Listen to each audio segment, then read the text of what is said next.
I'm back again, and we just found this bell. It's a giant one.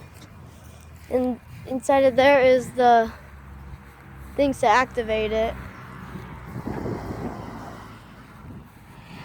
And I'm gonna get a view. You guys can see the tolling hammer. See what it says? There. Boom.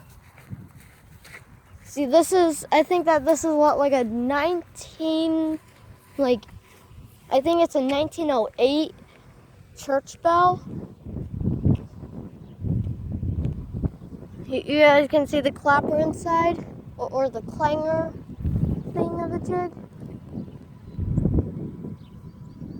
And there is the bell. There's the bell, and then there is the tolling hammer. And then there's the wheel. And it was inside of this church. But thank you guys for watching, and subscribe to my channel. See how big that bell is?